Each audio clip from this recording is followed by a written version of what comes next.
नमस्ते, मेरो नाम चाहिँ रश्मि पनेरू। अहिले हजुरहरूले मेरो भिडियो फोटोहरू सबैतिर देख्नु भएको होला, फेसबुक तथा टिकटकमा अनि अन्य सोसल मिडियाहरूमा देख्नु भएको होला। खास गरी चाहिँ टिकटकमा चाहिँ धेरै नै मान्छेहरूले मेरो फोटोहरू युज गरेर अनि नराम्रो भनिराख्नु भएको छ। अनि मैले कमेन्टहरू पनि देख्दै थिएँ, एकदमै धेरै मान्छेहरूले कमेन्ट पनि नराम्रो गर्नुभएको थियो। म तिनीहरूलाई के भन्न चाहन्छु भन्दाखेरि चाहिँ हजुरहरूले चाहिँ एउटा साइडको मात्रै स्टोरी सुनेर, एउटा मान्छेले भनेको अनुसार मात्रै सुनेर पढेर कसरी एउटा मान्छेलाई जज गर्न सक्नुहुन्छ, कसरी मलाई नराम्रो बनाउन सक्नुहुन्छ। हजुरहरूलाई के थाहा छ मेरो लाइफको बारेमा, रियालिटी के भइरहेको छ, रियालिटी के हो भनेर हजुरलाई के थाहा छ र? केही पनि थाहा छैन।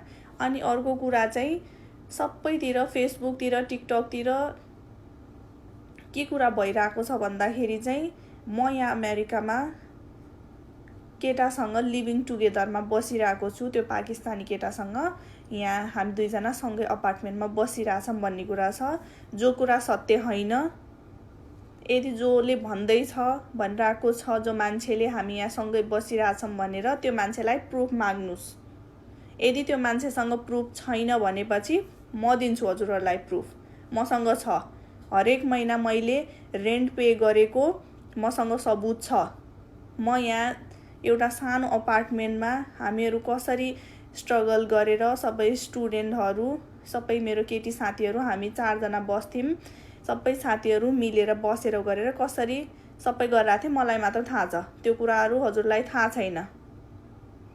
अनि अर्को कुरा चाहिँ सबैतिर मेरो बुवालाई चाहिँ नराम्रो बनाइराख्नु भएको छ हजुरहरूले। बिहे गर्दाखेरि भगाएर मलाई ल्याउँदाखेरि उसले मेरो मम बाबाको पर्मिसन लिएर भगाएर ल्याएको होइन नि मलाई। बिहे गर्दाखेरि उसले मेरो मम बाबालाई सोधेको थियो। अनि अहिले चाहिँ मेरो मम बाबा चाहिँ मेरो बुवा चाहिँ बिचमा कहाँबाट आउनुभयो? अनि अर्काको बुवालाई, अर्काको फ्यामिलीमाथि अनि यत्तिकै जे पाए त्यही अनि दोष लाउने, अनि अर्काको बुवालाई नराम्रो भन्ने। तपाईँहरूलाई यो हक कसले दियो? कसैलाई जज गर्ने, कसैको बारेमा नराम्रो भन्ने। अनि सबैजनाले भनिराख्नु भएको छ कि त्यो भाइलाई न्याय मिल्न पर्छ अरे, न्याय दिन्छौँ रे। न्याय दिनलाई गर्नलाई तपाईँहरू को हो र? जज छ त, कोर्ट छ त, उनीहरू भएको के फाइदा नि? तपाईँहरूले नै न्याय दिने भए, सबै डिसिजनहरू तपाईँहरूले नै बनाउने भए त के हुन्थ्यो र? आफ्नो भ्युज बढाउनको लागि, आफ्नो लाइकहरू बढाउनको लागि यत्तिकै मान्छेको कसैको पनि फोटो युज गरेर यत्तिकै जे पाए त्यही बोल्न पाउँछ, गाली गर्न पाउँछ। मेरो इमेज छैन, ऊ छैन, मेरो इज्जत छैन। अनि अर्को कुरा चाहिँ धेरै मान्छेहरूले इभन मलाई मेरो इनबक्समा पनि आएर भन्नुभएको छ कि ऊ भाइसँग कन्ट्याक्टमा आऊ रे, उसँग कुरा गरेर यो गर भनेर भन्नुभएको छ। मैले उसलाई कुनै ठाउँबाट पनि ब्लक गरेको छैन, इन्स्टाबाट पनि, फेसबुकबाट पनि, कुनै ठाउँबाट, वाट्सएपबाट पनि, कहीँबाट पनि मैले उसलाई ब्लक गरेको छैन। सबै ठाउँबाट ऊ मेरो कन्ट्याक्टमै छ। अब हामीहरूको यस्तो भइरहेको भएर अहिले कुरा मात्र नभएको, मैले काहीँ कुनै ठाउँबाट केही पनि गरेको छैन उसलाई। अनि अर्को कुरा चाहिँ अब उसको पैसा फिर्ता गर भन्ने कुरा भएको छ। उसको पैसा खायो रे, ऊ गर्यो भन्नुभएको छ। अनि त्यो कुरा पनि म हजुरहरूलाई भन्छु, त्यसको आन्सर पनि म दिन्छु हजुरहरूलाई। हामी दुईजना फ्यामिलीले बसेर नै सबै चिज गरेरै हामीले डिसिजन बनाएर उसको पैसा रिटर्न गरिदिने भनेर भनेको हो। अनि अर्को कुरा चाहिँ हाम्रो पैसा यति लागेको उति लागेको भनेर भन्नुभएको छ यता युएस पठाउँदाखेरि।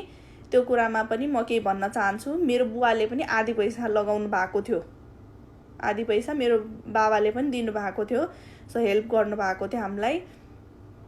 अनि त्यही भएर अनि मेरो बुवाले चाहिँ हामीहरूले दुईजना परिवार बसेर मिलेर चाहिँ अनि हामीले के भनेको थियौँ भन्दाखेरि सल्लाह गरेको थियौँ पैसा चाहिँ अनि दिने भनेर भन्नुभएको थियो। अनि अर्को कुरा के भन्दाखेरि चाहिँ मसँगै मेरो फोटोहरूसँगै अनि पछि अर्को त्यो केटाको पनि फोटोहरू हजुरहरूले लाएर जे पाए त्यही अनि उसको बारेमा पनि भन्नुभएको छ, गर्नुभएको छ। उसलाई मैले चिनेको छु, मेरो साथी हो। अब अमेरिकामा कोही बसिराख्नु भएको छ, यो भिडियो हेरिराख्नु भएको छ भनेपछि उहाँहरूलाई थाहा होला युएसमा आएर कस्तो हुन्छ, को मान्छे कतिखेर काम लाग्छ भन्ने कसैलाई पनि थाहा हुँदैन।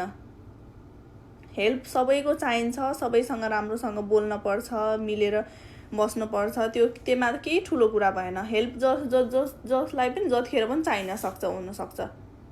अनि सबैतिर मैले देखेको के भन्दाखेरि एउटा त्यो स्क्रिनसट छ जुनमा चाहिँ त्यो केटाले चाहिँ मलाई $1000 चाहिँ पठाएको छ। त्यो के हो कुरा भन्दाखेरि म भन्छु, मेरो कलेजको फी तिर्नुपर्ने थियो, मलाई गाह्रो भएको थियो। अनि मैले उसँग चाहिँ सापट्टि मागेर, मलाई त्यतिखेर अर्जेन्टली चाहिएको थियो, मैले उसँग सापट्टि मागेर अनि उसले मलाई मेरो अकाउन्टमा पैसा पठाएको। अनि उसलाई मैले भोलिपल्ट नै क्यास पैसा उसलाई मैले $1000 उसले मलाई पठायो, $1000 नै मैले उसलाई क्यास दिएको। त्यो हो रियालिटी चाहिँ। अनि हजुरहरूले त्यो एउटा त्यो स्क्रिनसट देख्ने बित्तिकै गर्ने बित्तिकै अनि त्यो जे पाए त्यही बोल्न गर्न पाउँछ अनि त्यसरी। अनि म अरू के भन्न चाहन्छु भन्दाखेरि मेरो बुवाको बारेमा, मेरो घर परिवारको बारेमा चाहिँ कसैले पनि नराम्रो नभनिदिनु होला। अनि मेरो फोटोहरूमा, मेरो भिडियोहरूमा पनि नराम्रो कमेन्टहरू नगरिदिनु होला। अनि यो सबै उसले किन गर्दैछ, मलाई किन अहिले बदनाम गरिरहेको छ, बेइज्जत किन गरिरहेको छ भन्दाखेरि चाहिँ उसले चाहिँ मेरो फ्यामिलीसँग मसँग 2 करोडको डिमान्ड गरेको थियो पैसाको लागि। अनि जो कि हामीले त्यति धेरै पैसा हामी दिन सक्दैनौँ, गर्न सक्दैनौँ भनेर भन्यौँ। अनि त्यसपछि चाहिँ आएर उसले यस्तो गरेको। पहिला चाहिँ 2 करोडको डिमान्ड गरेको थियो। अनि केही समयपछि चाहिँ उसले अनि हाम्रो लागेको पैसा दिनु भनेर भनेको थियो। अनि त्यही अनुसारले हामीले उसलाई 20 लाख रुपियाँ उसको लागेको जति पैसा थियो अनि त्यो सबै दिने भनेर भनेको थियौँ हामीले। कसैको पैसा खाने गर्ने भनेको छैन पहिलो कुरा चाहिँ।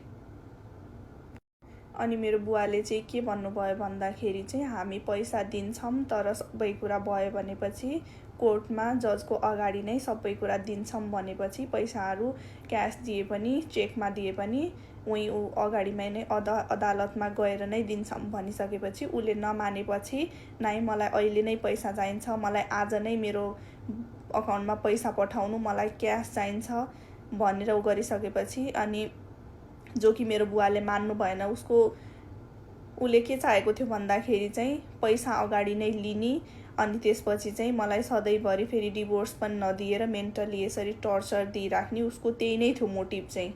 त्यही भएर उसले यो सबै गरिरहेको छ, मलाई बेइज्जत गर्नलाई, बदनाम गर्नलाई यस्तो सबै गरिरहेको।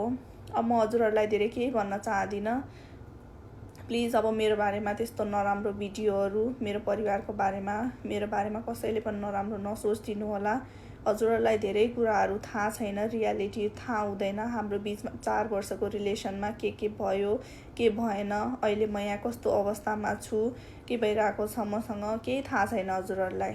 त्यही भएर कसैको लाइफमा यसरी इन्टरफियर गरेर कसैलाई गलत बनाएर नराम्रो भन्ने काम चाहिँ त्यस्तो चाहिँ नगरिदिनु होला। अनि अर्को कुरा चाहिँ डिप्रेसनमा गयो रे ऊ, डिप्रेसनमा गयो भन्ने कुरा।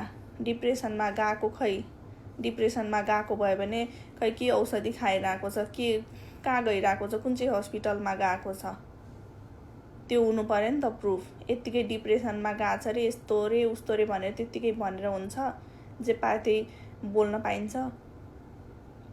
हाम्रो पनि त अहिले सिचुएसन यस्तो छ, हामीलाई पनि त कति गाह्रो भएको छ। यो सबै देखेर कसलाई राम्रो लाग्छ। अब यति नै हो, लास्टमा म केही भन्न चाहदिनँ। मेरो भिडियोहरू त्यस्तो नबनाइदिनु होला, नराम्रो कमेन्ट नगर्नु होला, नराम्रो नसोच्नु होला मेरो बारेमा।